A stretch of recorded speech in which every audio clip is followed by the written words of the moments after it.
sur My Vitality. Aujourd'hui, je vous retrouve pour vous faire une vidéo partage d'expérience. Si vous êtes abonné sur ma chaîne ou que vous parcourez un petit peu les vidéos, eh bien vous avez pu constater que l'année dernière, j'ai réalisé mon premier jeûne hydrique long de 10 jours.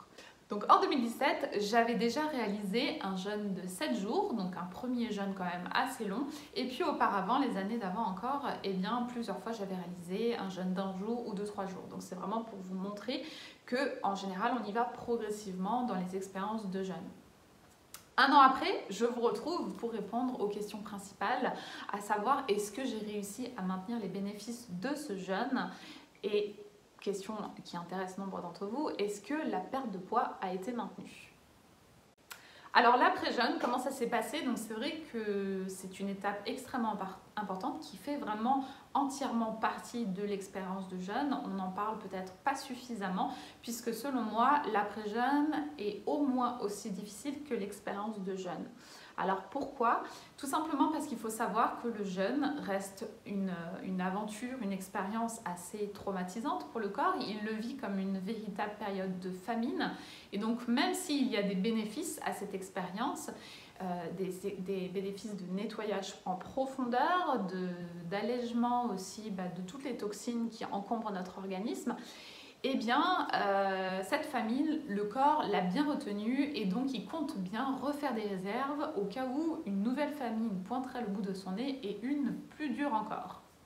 Donc, du coup, quand vous sortez de jeûne, vous allez expérimenter quand même sur, selon moi, au moins la durée de votre jeûne, eh bien, des pulsions alimentaires, de forte envie en fait de manger et pas forcément des pommes, plutôt des aliments denses et caloriques. Donc il faut vraiment être préparé à cela. Comment ça s'est passé pour moi? Tout d'abord, on rompt le jeûne avec des aliments qui vont être riches en fibres. Donc ça va aider à relancer le mécanisme du transit intestinal et surtout aider à l'évacuation le plus rapidement possible des toxines qui ont été libérées dans les intestins pendant le jeûne. Donc c'est vraiment l'objectif premier, dirigez-vous vers quelque chose de cru, plein de fibres. Alors majoritairement, les personnes se tournent vers des produits sucrés, à savoir des prunes, de la pastèque, parce que c'est gorgé d'eau, c'est faible en calories en fait. Mais alors moi, pour le coup, je n'avais absolument pas envie de sucré, j'avais plutôt envie de chou fermenté. Et oui, j'avais envie de chou fermenté, ça m'a surprise peut-être autant que ça vous surprend là maintenant tout de suite. Et je me suis longuement posé la question pendant les 48 heures qui ont précédé donc l'arrêt de mon jeûne, est-ce que j'allais effectivement rompre mon jeûne avec du chou fermenté? Et je me suis laissée aller à mon instinct et pour le coup, j'ai bien fait. Parce que quelques jours après avoir rompu mon jeûne, je me suis rendu compte que c'était entièrement naturel et plutôt sain même de se diriger vers ce type d'aliments. Alors pourquoi? Eh bien, il faut savoir que le chou fermenté, c'est du chou cru, mais qui a été mis en présence de bactéries dans un environnement qui permet la fermentation. Et donc du coup, cette fermentation va venir prédigérer les fibres et va rendre le travail de digestion beaucoup plus simple. Donc en gros, pour mon organisme, c'était hyper bénéfique parce que j'apportais des fibres qui étaient prédigérées, des fibres en présence de bactéries qui ont permis du coup la fermentation. Donc du coup, j'apportais des forces à mon microbiote intestinal qui a pu s'affaiblir pendant cette période de dizaine de 10 jours et en même temps, j'apportais les fibres pour faire un véritable travail de balai intestinal et aller nettoyer, faire sortir les toxines libérées pendant le jeûne. Qui plus est, l'avantage de partir sur un aliment salé comme ça, enfin en tout cas qui est très faible en sucre, eh bien ça permet de maintenir la phase cétogène dans laquelle on est, puisque comme vous avez pu le voir dans mes précédentes vidéos sur le jeûne, le corps fonctionne en deux modes de nutrition. Donc soit il se nourrit via du glucose, qu'il trouve dans toute l'alimentation, soit si du coup vous n'avez plus assez de glucose dans le corps et que vous ne mangez plus, eh bien le corps va finir par se nourrir autrement avec un autre type d'aliment. Il va aller chercher en fait dans ses réserves de graisse justement des lipides, mais comme ces lipides ne peuvent pas directement nourrir vos cellules, eh bien ils passent à travers le foie et le foie va les transformer pour créer des corps cétoniques. Et donc du coup c'est le deuxième type d'alimentation que votre corps à sa disposition, donc les glucoses en premier et ensuite le glucose et ensuite les corps cétoniques. Donc le fait de partir en sortie de jeûne sur un aliment pauvre en sucre, ça maintient votre corps en phase cétogène et donc avec combustion des graisses. Voilà, donc moi ma sortie de jeûne s'est bien passée, hormis le fait que effectivement, eh bien, passer les 5 jours d'après jeûne où du coup là on n'a toujours pas faim, donc du coup c'est pas compliqué de se limiter au niveau alimentaire. Et bien passer ces 5 jours-là, j'ai commencé à ressentir de nouveau un attrait assez puissant pour l'alimentation. Donc du coup, voilà, je commençais à avoir des envies, notamment de féculents, de céréales, c'est naturel, hein, le corps veut refaire ses stocks de glycogène, ses stocks de glucose. Vraiment, il craint une autre famine, donc c'est son objectif premier. Et du coup, franchement, ça a duré bien 2 semaines où j'avais l'impression que j'avais tout le temps faim, que la nourriture, ça m'omnibulait. Vraiment, je pensais beaucoup à ça et c'était difficile d'y résister. Mais comme j'étais préparée à la chose, que je comprenais le mécanisme, eh bien, j'ai orienté mes choix alimentaires. Alors, vers quel type d'aliments j'ai orienté mes choix alimentaires et vers quel type d'aliments, eh bien, je vous conseille d'aller effectivement en sortie de jeûne. Eh bien, tout simplement vers ce qui est le moins transformé. Donc, allez vers du cru, du brut. Si vous avez des envies fortes de manger, faites-vous déjà une grosse salade. Et si vous voulez absolument un toast de pain, eh bien, mangez-le après votre salade. Le fait de passer par des aliments crus comme ça, déjà, ça va vous apporter un fort sentiment de satiété. Ça va vous remplir l'estomac grâce à l'eau, puisque les crudités contiennent beaucoup d'eau. Et donc, du coup, vous n'allez pas faire exploser le compteur calorique. Vous allez déjà remplir votre estomac et ça va peut-être apaiser justement votre sensation, votre envie, votre pulsion de manger. J'avais fait effectivement 10 jours de jeûne hydrique, mais 4 jours de descente alimentaire avant. Sur 14 jours, j'ai perdu 8 kilos. Et ce qui s'est passé, c'est qu'au bout d'une semaine après jeûne, je crois, j'avais pris 2 kilos. Donc, c'est absolument naturel et normal de reprendre quand même 2-3 kilos, puisque c'est tout simplement les aliments que vous avez dans vos intestins qui pèsent ce petit poids. Mais au fur et à mesure des semaines, j'ai perdu ces 2 kilos. Donc en gros, j'ai validé et confirmé ma perte de poids de 8 kilos. Et qu'en est-il à ce jour? Eh bien, je ne les ai pas repris.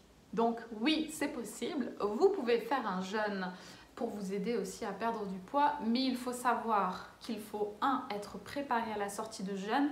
Et 2, il faut avant votre jeûne avoir expérimenté des bonnes habitudes alimentaires aussi, avoir fait travailler ou orienter votre microbiote aussi vers des aliments bruts pour qu'en sortie de jeûne, eh bien vous ayez des bons réflexes en mémoire et que vous arriviez justement à les tenir, à résister face aux pulsions pour pas gaspiller tout le travail du jeûne.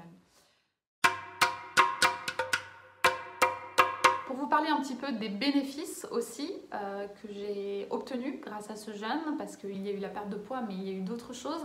Moi, j'avais une douleur dans le genou gauche, donc quand je restais longtemps en position assise ou même certaines postures de yoga, eh bien, ça me réveillait ces douleurs. C'était une sorte d'arthrose ou de jeunesse, quoi, je ne sais pas, mais en tout cas ça s'assimilait beaucoup à l'arthrose et donc en tout cas j'avais une inflammation au niveau de l'articulation du genou et pour le coup après je suis sortie du jeûne sans la douleur.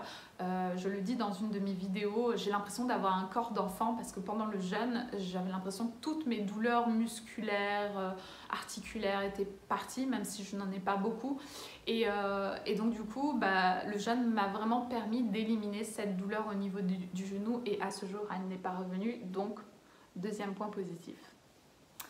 Troisième bénéfice dont je voulais vous parler, eh bien, c'est mon expérience spirituelle. On me dit souvent que le jeûne, effectivement, est une expérience physique, émotionnelle aussi, puisque par le jeûne, en fait, vous coupez un lien avec l'alimentation, cette alimentation qui est tant de fois notre bouée de secours au quotidien, quand on n'est pas bien, on est stressé, on est fatigué, on a peur, ou quand on est joyeux même et qu'on veut faire la fête autour d'un bon repas, et bien là, vous coupez le lien avec ça, avec ce doudou, et bien c'est extrêmement difficile de se séparer de ça, mais ça vous force à aller chercher d'autres bouées de secours, d'autres solutions en vous quand vous êtes face à quelque chose et bien, qui vous met dans l'inconfort ou même dans la joie. Donc c'est en ce sens que le jeûne est une aventure aussi émotionnelle et puis spirituelle. Alors pourquoi? Moi ça l'a été effectivement, je ne l'avais pas expérimenté pendant mon jeûne de 7 jours, mais là j'ai compris pourquoi ça pouvait être une expérience spirituelle. Eh bien, en fait, vous vous rendez compte au bout de, je dirais, 7 jours de jeûne, que vous passez vraiment d'un état de consommation à un état vraiment de contemplation. toute cette activité que vous avez, votre énergie que vous dépensez vers l'extérieur pour pouvoir faire des courses, aller voir des amis, travailler, tout tourner vers l'extérieur, et bien cette fois-ci vous vous rendez compte que toute l'énergie est tournée vers l'intérieur, dans vos réflexions, dans votre corps pour le nettoyage. Et donc du coup cette inversion énergétique vraiment produit ce changement de passer de la consommation à la contemplation. Moi j'ai pu constater quand je marchais dans les ruelles de Bordeaux que je marchais beaucoup plus lentement parce que forcément j'avais une énergie pas débordante, et je me suis aperçue que je découvrais plein de choses au niveau voilà, du ciel, des toitures, des façades des maisons. Donc c'est intéressant de se rendre compte qu'en fait au quotidien, on court et on observe si peu ce qu'il y a autour de nous. Et le jeûne permet vraiment de nous ramener comme ça en nous, à la terre, et nous connecter beaucoup plus profondément à ce qu'il y a autour de nous. Voilà, donc c'est vrai qu'en fait, en se connectant plus intensément avec nous-mêmes, on se connecte aussi plus intensément à ce qu'il y a autour de nous.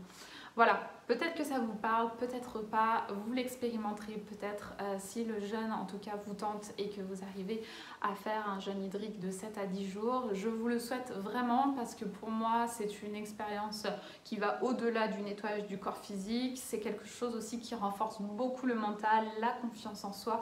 Donc pour les personnes qui sont sujettes aux troubles du comportement alimentaire, boulimie, eh bien on ne le recommande pas forcément parce que apparemment ça encouragerait justement ces troubles. Eh bien moi, pour avoir souffert pendant une dizaine d'années de ces troubles-là, eh bien justement les épisodes de jeûne, les divers que j'ai fait à travers ces années, m'ont aidé justement à rompre ce lien aussi émotionnel avec la nourriture et eh bien, à renforcer l'estime de moi, parce que quand on réalise une telle expérience, on se sent extrêmement fier et on en a vraiment besoin aussi quand on a souffert de boulimie. Voilà, j'espère que cette petite vidéo vous aura plu, que vous aurez trouvé des éléments qui vous auront donné envie, motivé de tenter l'expérience ou qui vous aideront aussi voilà, pour votre sortie de jeûne. N'hésitez pas à venir me poser des questions sur MaryVitality Instagram ou sur Facebook, c'est toujours un plaisir de vous répondre. Et puis si vous voulez tenter une expérience de jeûne mais que vous avez peur de la faire toute seule, ce sera avec grand plaisir que je pourrai vous accompagner dans le cadre d'une prestation. Vous pouvez m'écrire à maryvitality@gmail.com. Je vous dis à très bientôt et prenez soin de vous.